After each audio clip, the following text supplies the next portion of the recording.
it can be quite subtle in us, this idea that what we're experiencing right now is somehow not it, not what we're looking for, not the freedom, the ground, the presence, the well-being, sort of fill in the blank, whatever it is we imagine a meeting like this might be about discovering. And that's really that's sort of it in a nutshell, that we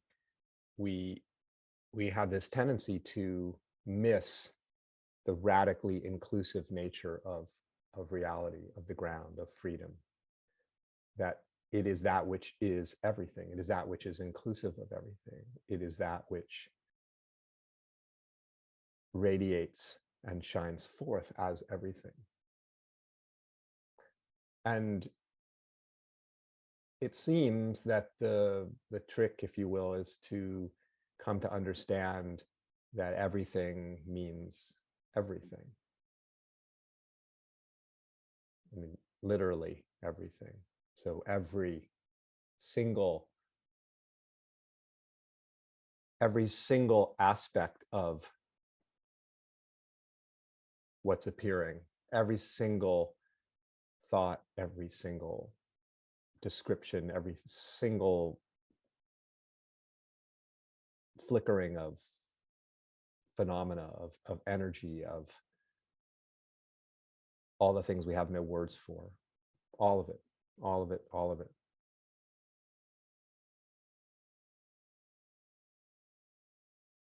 And so from that standpoint, there isn't something to look for. There isn't something else to see. There isn't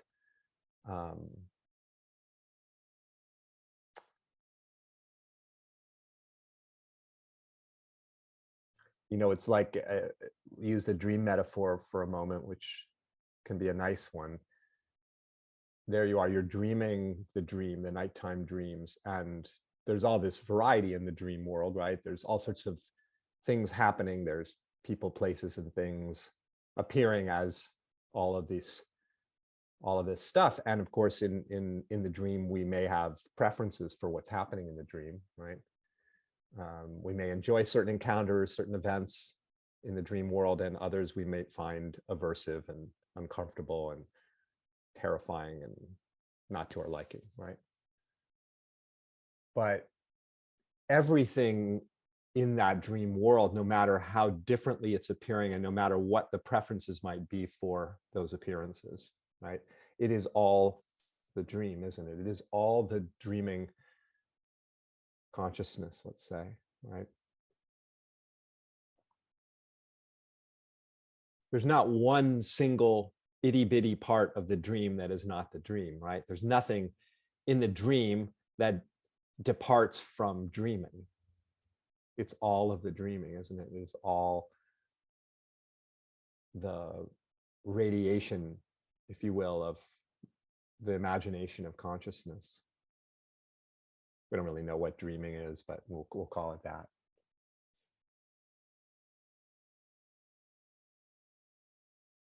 Very, very similarly, our life is, this reality is somehow being created. Every single aspect of it is being created by, we can't say, right?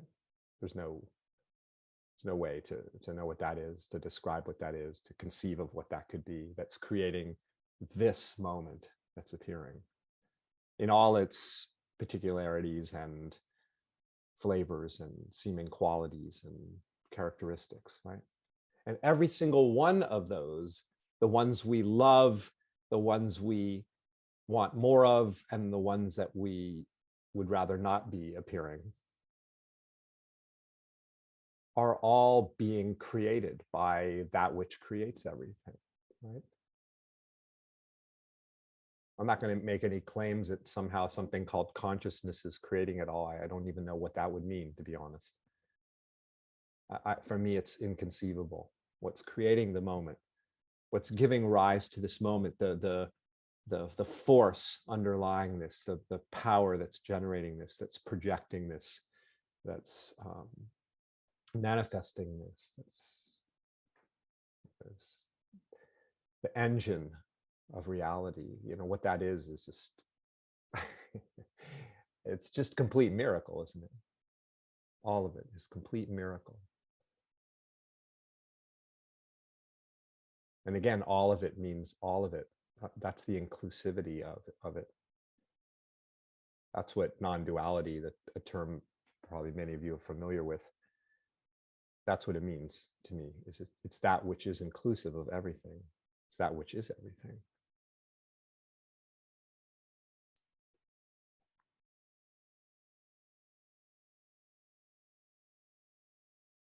So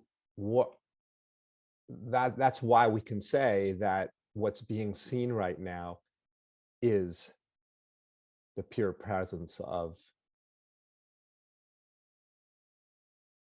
reality itself, of the divine, of that which is giving rise to everything. So every single perception, exactly how it is. Every single sound, exactly how it is. Every feeling, every thought.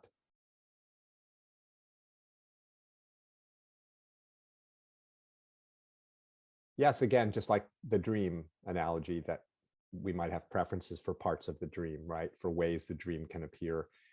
Very much the dream of life, if you will, whatever is dreaming this life, creating this life.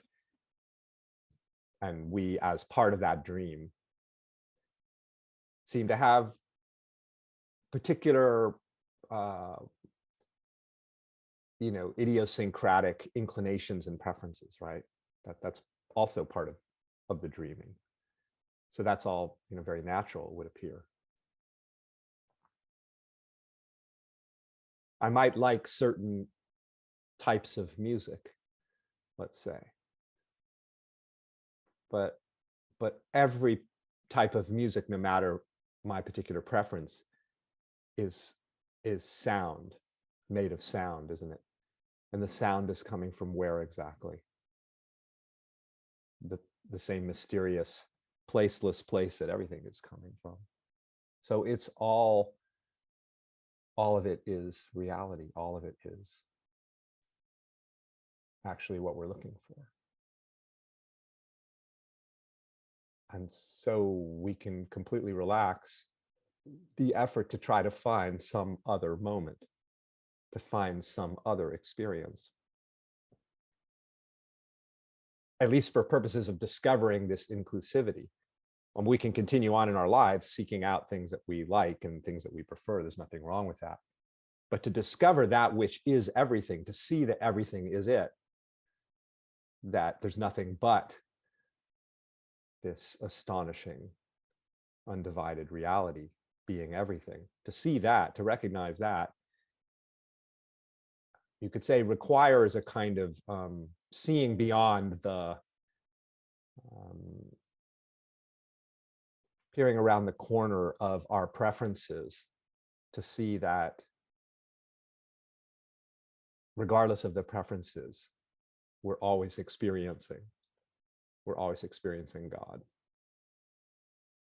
because there's only that. There isn't anything else.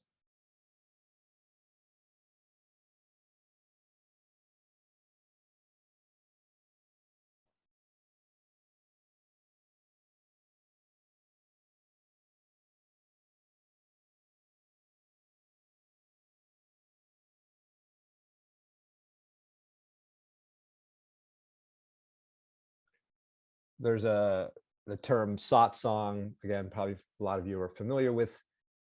This is a Sanskrit word, I think. Translates as fellowship with truth. And so, spiritual folks come together in various satsangs, groups of people who are exploring the truth in one way or another as they understand it. And the satsangs are often being facilitated by the teacher, right? And but the real satsang is just life itself. Everything is satsang. Everything is fellowship with truth, because there's only the truth shining as everything, being everything, appearing as everything. So we're never out of satsang. Or there's the other concept in a lot of spiritual circles of the darshan. The darshan is the blessing of the teacher, the transmission of awakening or enlightened mind, or whatever kind of spiritual energy coming from the teacher, supposedly. And not to say that people can't have such an experience, or in the case of satsang, have that experience of something about the gathering together of these people, even like a gathering like this, that's somehow evocative and inspiring and catalyzing in some way. Not to deny any of that, of course. But just as with satsang, to see the way in which all there is satsang, all there is fellowship with truth, because there's only the truth in fellowship with itself, if you will, engaged with itself, dancing with itself. There's only ever reality engaged with itself. So with darshan, the transmission, if you will, of the illumination, of the awakening of reality, we imagine coming from some other, is exactly what's going on in every moment. Is where we're getting the download of reality. We're getting the transmission of reality. There's nothing else being transmitted but that. Every instant, every moment, every appearance is transmitting the energy of the universe, the energy of the cosmos, the energy of creation. We don't have to go anywhere to receive darshan or be in satsang, because every place is that, exactly that, right?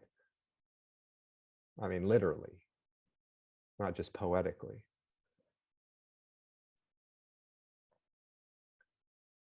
And so the path, as I see it, if there is one, is just to recognize that, just to see that that's always the case, that we're always getting the download, no matter how the download looks, right? I mean, what else could we be receiving? This is the dreaming of, of the dreamer of it all. Always. So we can completely relax the effort to see something else, the effort to know something else, the effort to experience or perceive or sense, or because what we're experiencing and sensing and perceiving is it.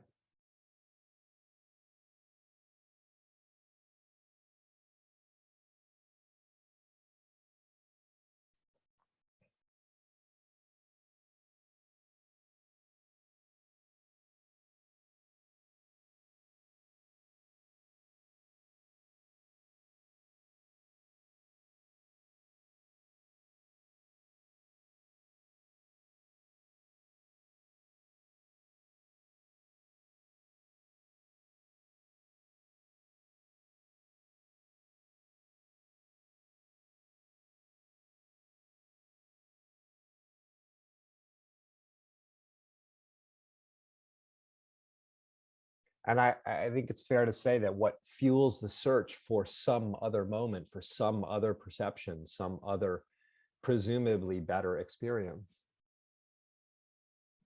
better dream, is the mistaken, innocent, mistaken perception that this isn't it. It's got to be better than this. It's got to be more amazing than this.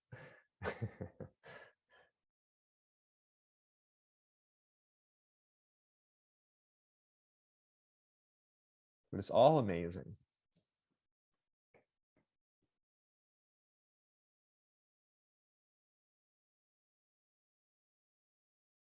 That it's appearing is what's amazing.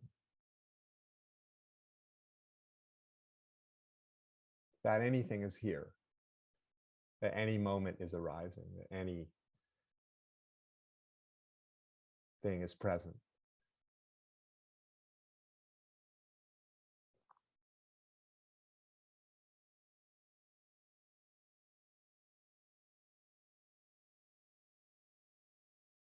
And it's on, isn't it? The creation of all of this, the creating of each instant is just on, isn't it? It's just on.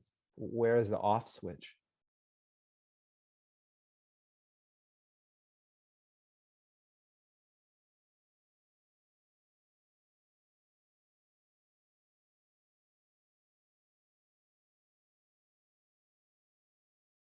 And even our searching for it, our searching for some other moment is also its expression.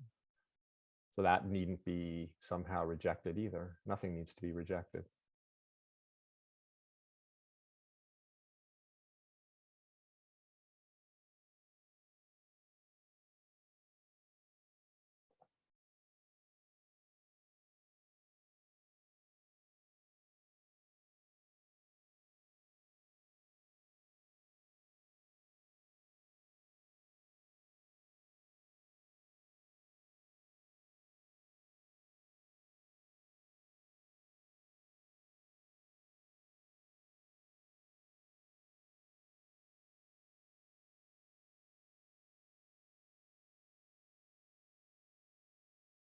So what you're hearing right now in exactly the way that it's being heard, exactly, is God. Because there's only God. What you're seeing, exactly the shape and form it seems to be showing up as, the way the light is, the way the colors are, everything being sensed, everything being, and the way it's being sensed. Every appearance of what we call thinking isn't it all? It's all the miracle of this creative energy of the universe.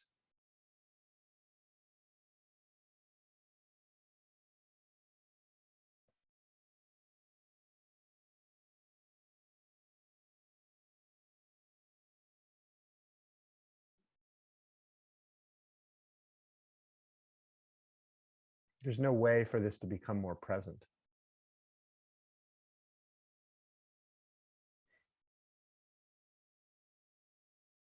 No way to make it more present somehow, to make it clearer, to make it more evident. Because everything is its evidence, everything is its clarity, everything is its presence and appearance, just as it is.